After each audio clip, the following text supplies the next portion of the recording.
restart chapter 2. But let's talk about chapter 1. Remember, it was about Chase Ambrose, and he woke up in the hospital and he didn't know why he was there. And the main thing is he has amnesia. So he doesn't remember most things.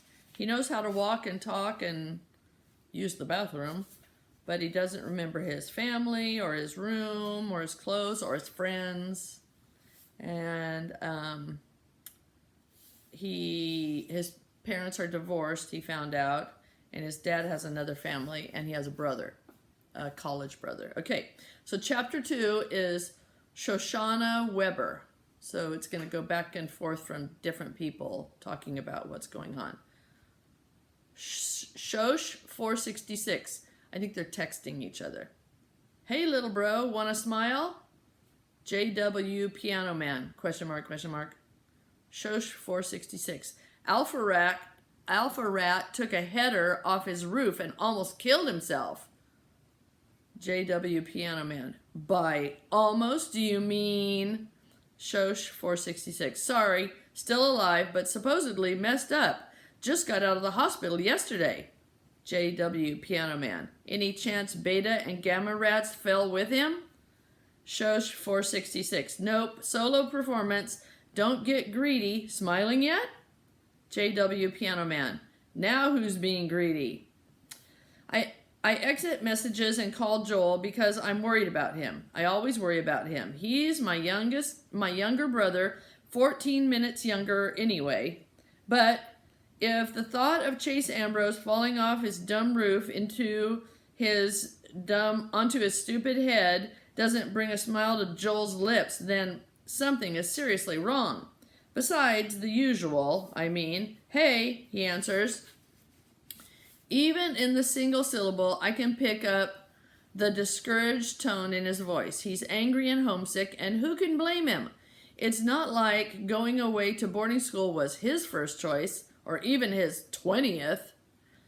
Is Melton getting any better? I ask, almost afraid to hear the answer. That's Melton Prep and Musical Conservatory in New Britain, Connecticut. What can I tell you? It's exile. I don't argue with him. How can I? Joel's a talented musician who belongs in a place like Melton, but that doesn't change the fact that he'd still be at home starting 8th grade at Hiawatha if it weren't for what happened. How are the other kids? Okay, he replies without much enthusiasm. All losers just like me. I'm probably not going to get picked on, if that's what you mean. There are no pickers here, only pickees. That bugs me. You're not losers. You're there because you're winners. You have talent. There's a reason why I can't live in my own town, and it has nothing to do with playing the piano. It's Alpha Rat, and you know it. If he fell off a skyscraper instead of his own roof, I'd be on my way home right now. I have to let that pass because it's the bitter truth. Chase Ambrose and his 2 disgusting friends hounded my poor brother out of town. The thought of it amazes me even though I saw it happen. I still can't figure it out. Chase isn't Darth Vader or Voldemort. He doesn't have the Force or dark magic powers, and yet he, Aaron Hakamane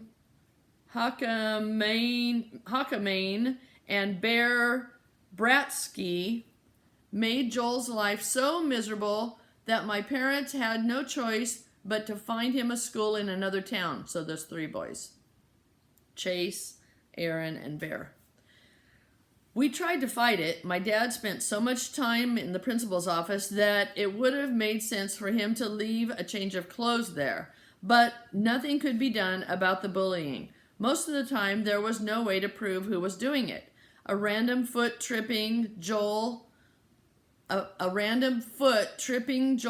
in a crowded hall, a shoulder rammed into his chest that sent him sprawling. Sorry, man, didn't see you.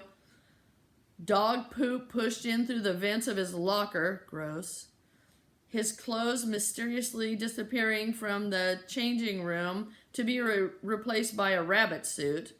When a science project wound up smashed or a painting ruined in the art room, it was always Joel's.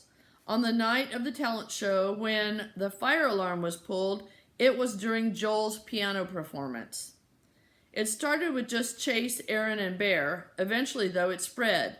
The other kids, well, they couldn't help but notice that every time someone was making a fuss or protesting, stuffed into a locker or mummified with toilet paper, it was my brother. Before you knew it, Joel was the school victim and the school joke. His life was practically unbearable. Who do you blame? The principal? Dr. Fitzwallace did what he could, but most of the time there wasn't any evidence. Sure, he could make the occasional try. There was this time Chase chucked a lacrosse stick at Joel's bike and the butt end got jammed in the spokes. Joel went flying over the handlebars and wound up with a sprained wrist, a black eye, and a nasty scrape along his jaw, stretching from his chin to his ear. There were plenty of witnesses to that one. Dr. Fitzwallace was all set to throw the book at Chase, a long suspension, the works. The school board overruled him. They agreed it was wrong to throw the stick, but insisted that Chase couldn't have predicted it would result in serious injury. Ha! The real reason was that Chase was the town sports hero and the son of the last town sports hero. Chase's dad had a lot of admirers on the board, and my family didn't. The only time anyone was able to pin something on those three idiots, it had less to do with my poor brother than the fact that it cost the district money. At the big open house in May, Joel was invited to play the piano. He's by far the best musician around here, even if none of the other kids appreciate it. Anyway, Chase, Aaron, and Bear planted 6 cherry bombs inside the school's baby grand piano, time for the middle of the performance. I can still hear Joel scream when the big firecrackers went off, splintering the wood of the piano.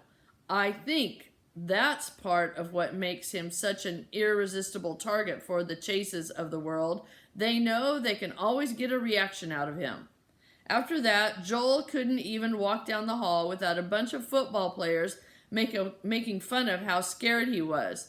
We were all scared, but it's only Joel they remember. The irony is that the case against Chase and company had nothing to do with the attack on my brother. No, it was the damage to the piano that got the administration upset enough to bring in the police.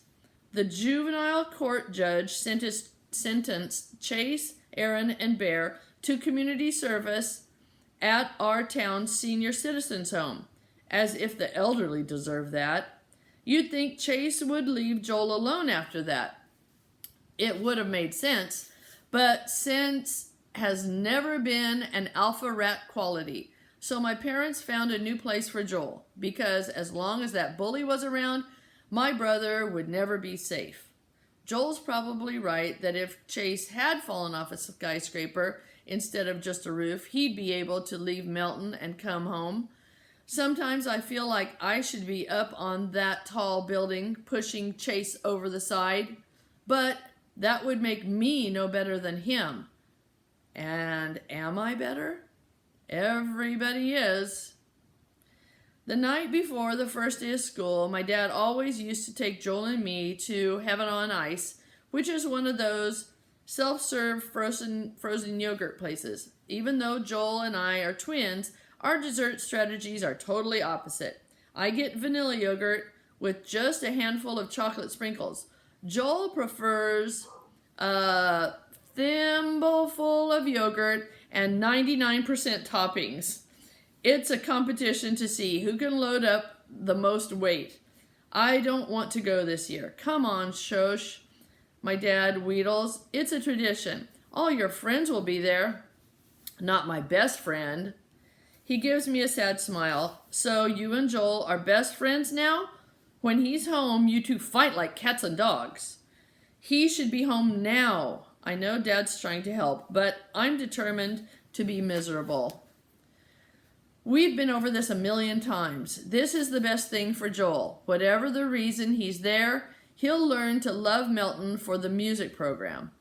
In the end, I let him talk me into going. Mom and Dad are worried enough about my brother. I don't need them stressing over me, too. It's weird to be on heaven on ice without Joel. I see Hugo and Mauricia, and the first question they ask is, how's Joel doing? The way they say it, it's like he's been shipped off to the moon, not Connecticut. I don't want to deal with the whole sob story again, so I changed the subject and asked them about camp. They both went to sleepaway camp this summer. Right when Hugo is telling me about his life and death struggle with a pup tent, I spot him, the jerk, the worst person in the world. Chase has a few small cuts and bruises on his face, although nothing like what I was hoping for. His left arm is in a sling, but that's about it. He's standing in front of the row of yogurt dispensers with a timid look on his face, like he honestly can't decide what flavor he wants. Isn't that classic? The kid who feasted on Joel, chewed him up and spit him out, can't make up his mind between strawberry, banana, and rum raisin? Too bad they don't have poison. He must feel me glaring at him because he glances up and catches my eye. He looks right through me at first, which is insulting enough, and then he does something so horrible that I can barely believe it, even from the likes of him. He casts me a shy smile. All the anger that's been building inside me since Joel left for Milton rises to the surface like magma. Before I have a chance to think about it and stop myself, I stalk over to Chase. I get right in his face and tell him, "You've got some nerve grinning at me after what you did. You stay out of my way or you'll be sorry." I take my beautiful vanilla yogurt with chocolate sprinkles and I dump it over his head and sweep out of the store. My father's in conversation with one of the other dads and almost misses me storming past. "Done so soon?" he asks. Then he looks back inside and sees our family's arch enemy dripping frozen yogurt and sprinkles all down his face, dabbing at himself with a soaked napkin in his one free hand. "Car's around the corner," Dad mumbles, hurrying me away from heaven on ice. He's embarrassed, sure, but maybe also a little bit proud. And how do I feel? I thought there was nothing Chase could do to make me madder at him than I already am. Now I stand corrected. Every time I think about it, my blood boils a little bit hotter. After all the bad history that went down between him and Joel, I swear he looked at me like he'd never seen me before in his life. Like he hadn't played a starring role in destroying my family. Dun, dun, dun.